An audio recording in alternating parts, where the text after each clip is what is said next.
Carlie Brucia was the kind of girl everyone in Willow Creek adored, bright, kind-hearted, and full of dreams.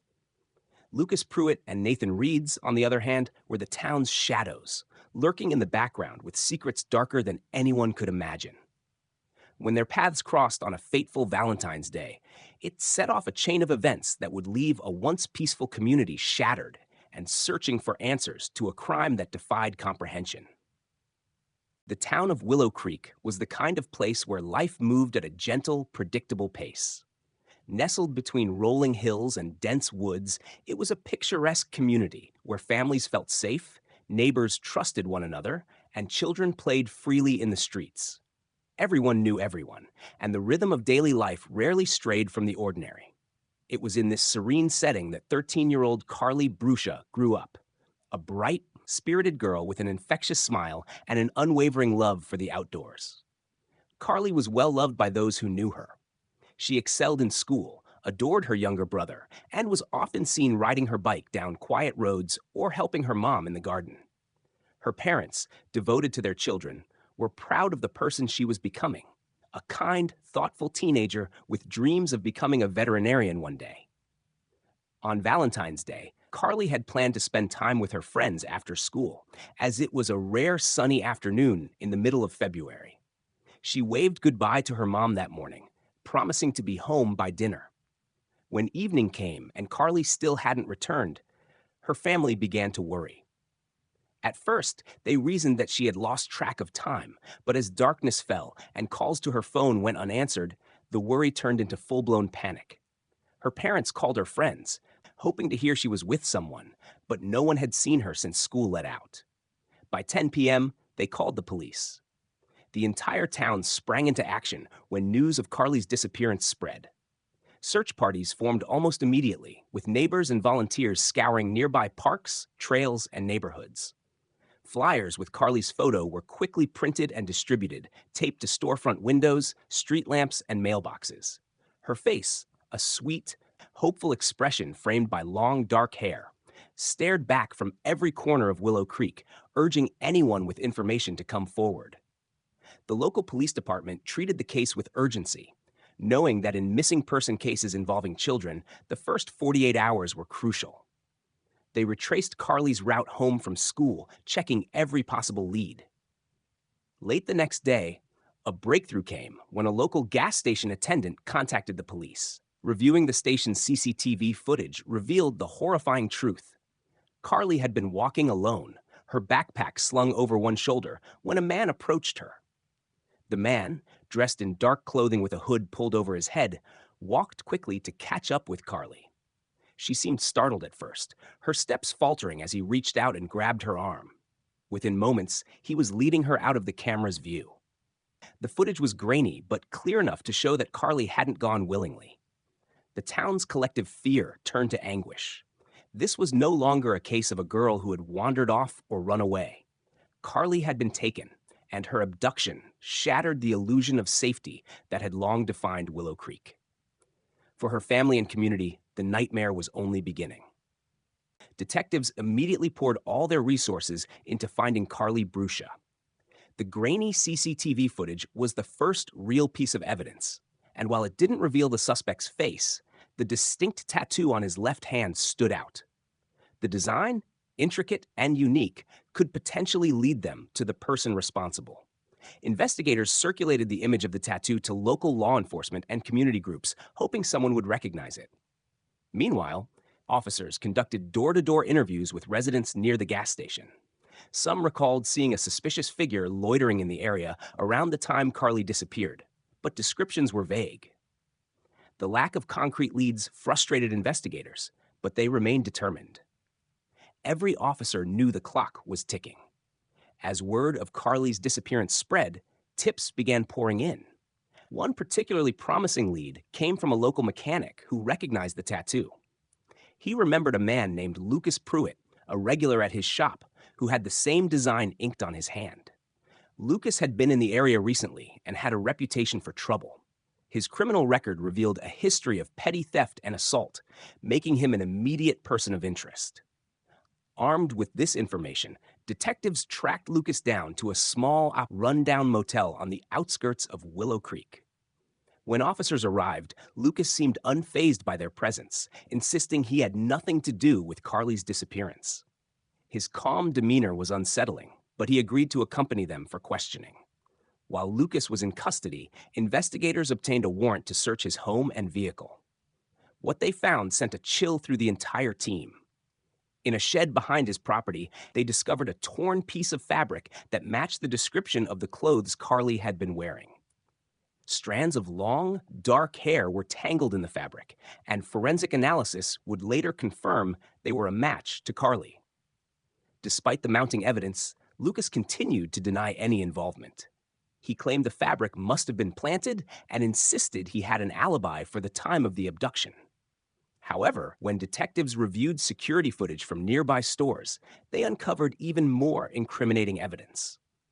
Just hours before Carlie went missing, Lucas had been seen purchasing duct tape, rope, and a flashlight at a local hardware store. The community, already devastated by Carlie's disappearance, was horrified by the revelations. Vigils were held in her honor, with hundreds gathering to pray for her safe return. The streets were lined with candles and flowers, a stark reminder of the hope everyone clung to despite the grim developments. For detectives, the stakes couldn't have been higher.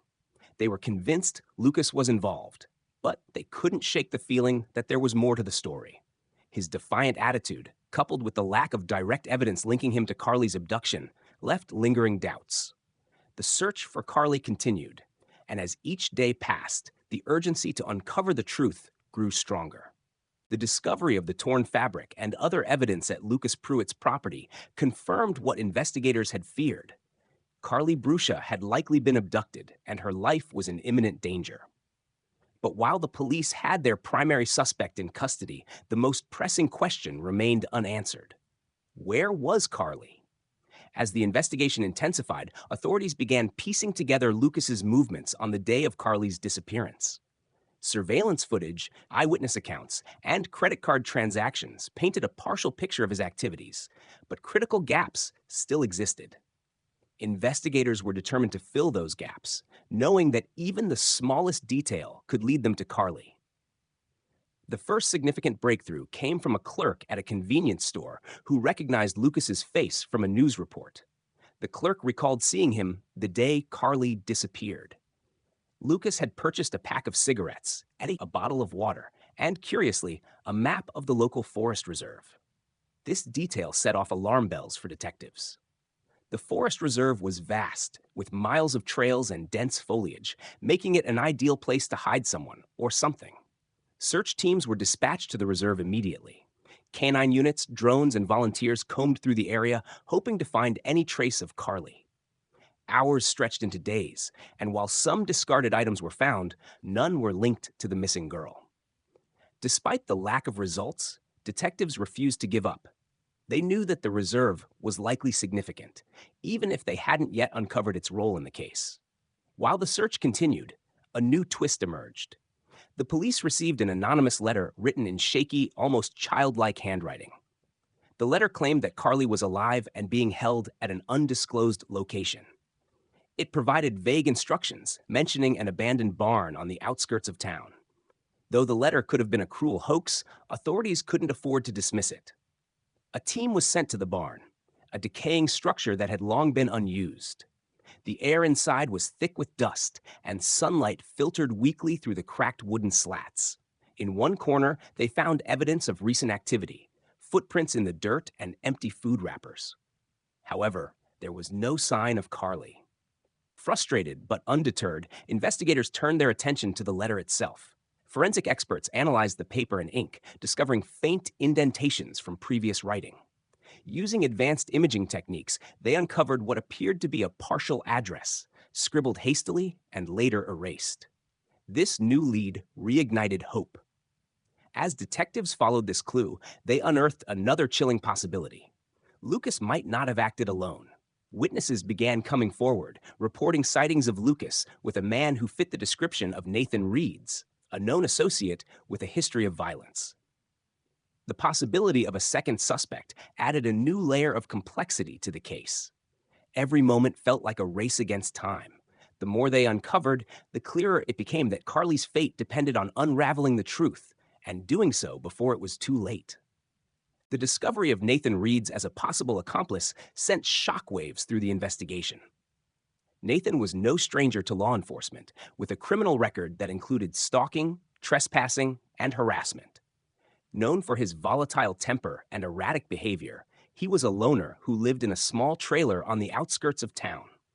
Witnesses had reported seeing him with Lucas Pruitt several times in the weeks leading up to Carlie's disappearance. The connection raised troubling questions. Was Nathan involved in the abduction? Was he holding Carlie somewhere, or had he taken her after Lucas's arrest?